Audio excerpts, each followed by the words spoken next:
The Complete Works of Swami Vivekananda, Volume 3, Section 3, Chapter 6. The higher knowledge and the higher love are one to the true lover. The higher knowledge and the higher love are one to the true lovers. The Upanishad distinguish between a higher knowledge and the lower knowledge.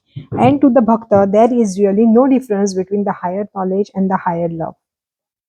That is Parabhakti. The Mundaka Upanishad says, the knower of the Brahman declares that there are two kinds of knowledge worth to be known, namely the Para, that is higher, and the Apara, that is lower.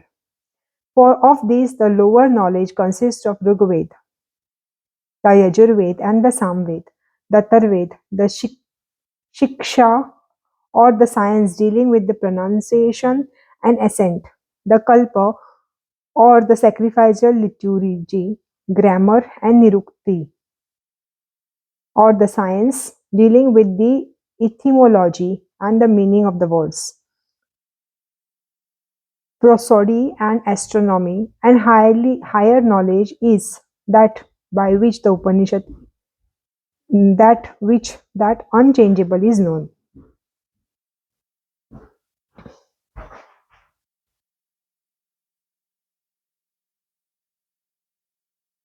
Of these, the lower knowledge consists of Rigveda, Yajurveda, Samveda, Atharvaveda, Shiksha, Kalpa, grammar, nirukti, prosody, and astronomy, and the higher knowledge is that by which that unchangeable is known. The higher knowledge is thus clearly shown to the knowledge of the Brahman, and the Devi Bhagavata gives us the following definition of the higher love, that is the Parabhakti. As oil poured from a vessel to another falls in an unbroken line, so when the mind is an unbroken stream, thinks of Lord, we have that what we called as Parabhakti or supreme love. This kind of undisturbed and ever steady direction of mind and the heart to the Lord with an inseparable attachment is indeed the highest manifestation of man's love to God. All other forms of bhakti are only preparatory to the attainment of this highest form thereof. The Parabhakti, which is also known as the love that comes after attachment, when this supreme love once comes into the heart of man, his mind will continuously think of God and nothing remembers else. He will give no room to in himself to thought other than those of God. And his soul will be unconquerably pure and will alone break all the bounds of mind and matter and become serenity free. He alone can worship the Lord in his own heart. To him, forms, symbols, books, doctrine are all unnecessary and are inapplicable of proving serviceable in any way. It is not easy to love the Lord thus. Ordinarily, human love is seen to flourish only in the places where it is returned, where love is not returned for love. Cold in cold indifferentiation or indifference cold indifference in the natural result. There are, however, rare instances in which we may notice love exhibiting itself even where there is no return of love. We may compare this kind of love for purposes of illustration to the love of the moth for the fire. The insect love for the fire falls into it and dies. It is indeed in the nature of this insect to love so. To love because it is the natural nature of love to love is undeniably the highest and the most unselfish manifestation of love that may be seen in the world. Such love working itself out on the plane of spirituality necessarily leads to the attainment of Parabhakti. Chapter 7. The Triangle of Love. We may represent love as a triangle, each of the angle of which corresponds to one of its inseparable characteristic. There can be no triangle without all its three angles, and there can be no true love without its three following characteristics.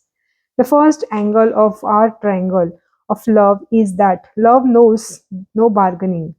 Wherever there is any seek for something in return, there can be no real love. It becomes a mere matter of shopkeeping. As long as there is in us any idea of deriving this or that for favor from God in return for our respect and allegiance to Him, so long there can be no true love growing in our hearts. Those who worship God because they wish Him to bestow favor on them has sure not to worship Him if those favors are not forthcoming. The Bhakta loves the Lord because he is lovable. There is no other motive originating or directing these divine emotions of the love devotees, of the true devotees. We have heard that we have heard it said that the great king once went into the forest and met a sage. He talked with the sage a little and was very much pleased with his purity and wisdom. The king then wanted the sage to oblige him to receiving a present from him. The sage refused to do so, saying, "The fruit of the forest are enough food for me. The pure stream of water flowing down from the mountain, give enough drink for me. The bark of the trees supply me enough covering, and the caves of the mountain form my home. Why should I take any present from you and from anybody?" The king said, "Just to benefit me, sir. Please take something from my hands. Please come with me to the city and to my palace." After much persuasion, the sage at last consented to do as the king desired and went with him to his palace. Before offering the gift to the sage, the king repeated his prayer, saying, "Lord, give me more children. Lord, give me more wealth. Lord, give me more territory. Lord, keep my body better healthy," and so on. Before the king finished saying his prayer, the sage had got up and walked away from the room quietly. At this, the king became perplexed and began to follow him, cried loudly, "Sir, you are going away. You have not received my gift." The sage turned around to him and said, "I do not beg of beggars. You are yourself nothing but a beggar, and how can you give me anything?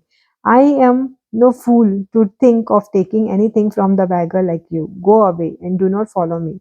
That is well brought out the distinction between mere beggar and a real lover of God. Begging is not the language of love. To worship God even for the sake of salvation or any other rewards equally degenerates. Love knows no regard. Love is always for the sake of love. The Bhakta loves because he cannot help loving. When you see a beautiful scenery and fall in love with it, you do not demand anything in the way of favor from the scenery, nor does the scenery demand anything from you.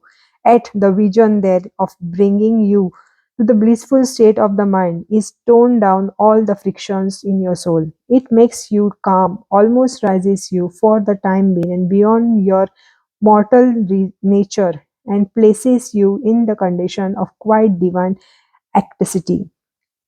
This nature of real love is the first angel or first angle of our triangle. Ask not anything in return for your love. Let your position be always that of the giver. Give your love unto God, but do not ask anything in return, even from Him. The second angle of the triangle of love is that love knows no fear. Those that love God through fear are the lowest of the human beings, quite undeveloped as men. They worship God from fear of punishment. He is a great being to them, with a whip in one hand and the scriptry in the other. If they do not obey him, they are afraid they will be whipped. It is the degeneration of worship God through fear of punishment. Such worship is, if worship at all, the crudest form of the worship of love. So long as there is any fear in the heart, how can there be love also? Love conquers naturally all fear. Think of a young mother in the street and the barking dog at her. She is frightened and the fires flies she is frightened and the flies into nearest house. But suppose the next day she is in the street with her children and a lion springs upon the child. There will be where will be her position now? Of course, in the very mouth of the lion, protecting her children. Love conquers all fear. Fear comes from the selfish idea of cutting oneself off from the universe. The smaller and the more selfish I make myself, the more is my fear. If a man thinks he is a little nothing, fear will surely come upon him. And the less you think of yourself as an insignificant person, the less fear there will be for you. So long as there is the least spark of fear in you, there can be no love there. Love and fear are incompatibly compatible.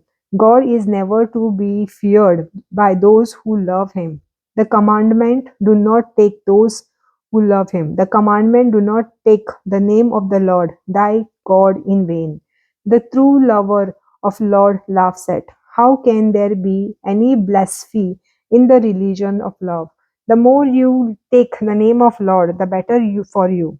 In whatever way you may do it, you are only repeating his name because you love him. The third angle of the love triangle is that love knows no rivalry, for in it is always embodied the lover's highest idea. True love never comes until the object of our love becomes to us our highest idea.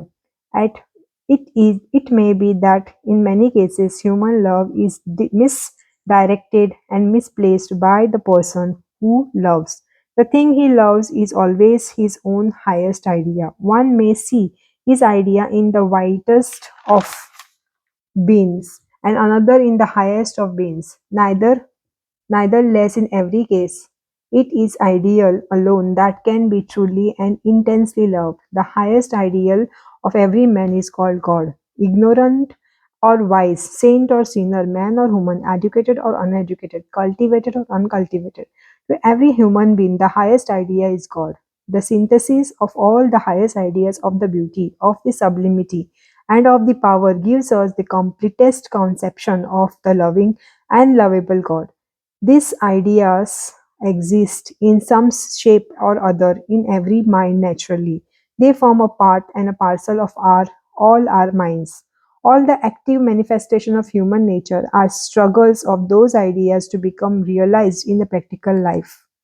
All the various movements that we see around us in society are caused by the various ideals in various souls trying to come out and become concretized. What is its inside presses on to come outside. This perennially dominant influence of the idea is the one force, the one motive power that may be seen to be constantly working in the midst of mankind. It may be after hundreds of births, after struggling through thousands of years, that man finds that it is vain to try to make the inner idea mold completely the external condition and square well with them. After realizing this, he no more tries to project his own ideal on the outside world, but worships the ideal itself as ideal from the higher standpoint of love. This ideal embraces all lower ideals. Everyone admits the truth of the saying that the lover sees Helen's beauty on an Aesop's brow. The man who is standing aside has a looker on sees that love is here misplaced, but the lover sees his Helen all the same and does not see the Ethiop at all. Helen or Ethiop, the objects of our love, are really the centers around which our ideals become crystallized. What is it that the world commonly worships? Not certainly this all embracing, ideally perfect idea of the supreme devotee and lover.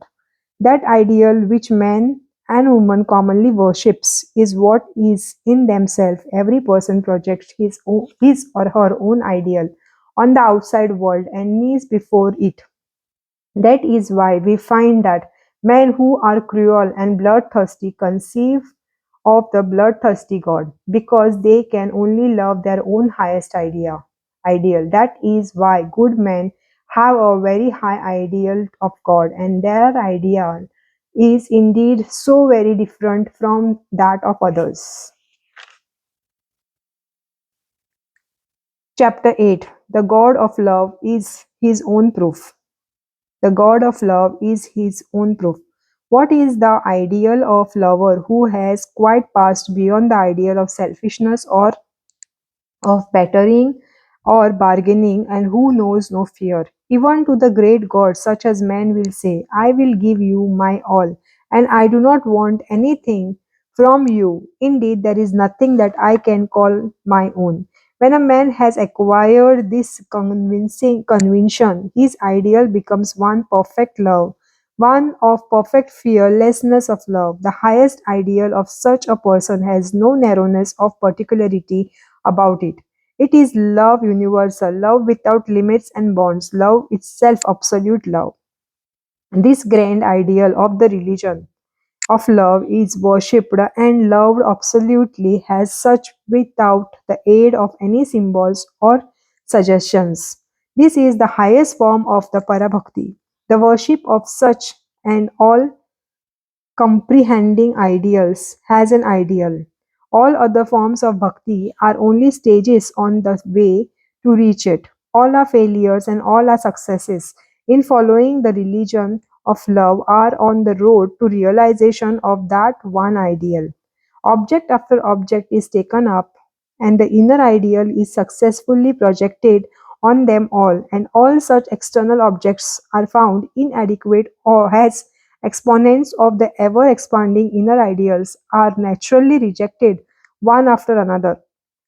At last, the aspirant begins to think that it is vain to try to realize the ideal in external objects, that all external objects are as nothing when compared with the ideal itself, and in course of time he acquires the power of realizing the highest and the most generalized abstract ideal entirely as an abstraction that is to him quite alive and real. When a devotee has reached this point, he is no more impelled to ask whether God can be demonstrated or not, whether he is omnipotent or omniscient or not.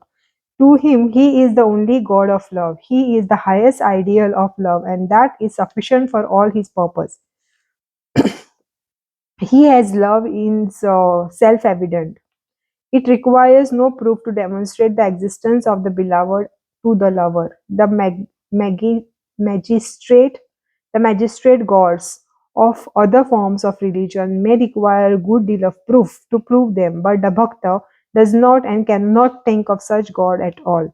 To him, God exists entirely as love. None, O beloved, loves the husband for the husband's sake, but it is for the sake of the self who is in the husband that the husband is loved. None, O beloved, loves the wife for wife's sake, but it is for the sake of the self who is in the wife that is the wife is loved. It is said by some of the selfishness is the only motive power in regard to all human activities. That also is love lowered by being particularized. When I think of myself of comprehending the universe, there can surely be no selfishness in me. But when I by mistake think that I am the little something, my love becomes particularized and narrowed. The mistake consists in making the sphere of the love narrow and contract. All things in the universe are of divine origin and deserve to be loved. It has, however, to be borne in mind that love of the whole includes the love of the parts. This whole is the God of the Bhaktas and all other gods, Father in heaven or rulers or creators, and all theories and doctrines and books have no purpose and no meaning for them sees that they have, through their supreme love and devotion, risen above those things, although altogether, when the heart is purified and cleansed and filled to the brim with a divine nectar of love, all other ideas of God become simply puerile and are rejected has been inadequate or unworthy. Such is indeed the power of Parabhakti or supreme love, and the perfect Bhakta no more goes to see God in temple and churches. He knows no places where he will not find him. He finds him in the temple as well as out of the temple. He finds him in the saintlessness as well as in the wicked men's and wickedness, because he has him already seated in the glory in his own heart, as the one almighty, inextinguishable light of love, which is ever shining and eternally present.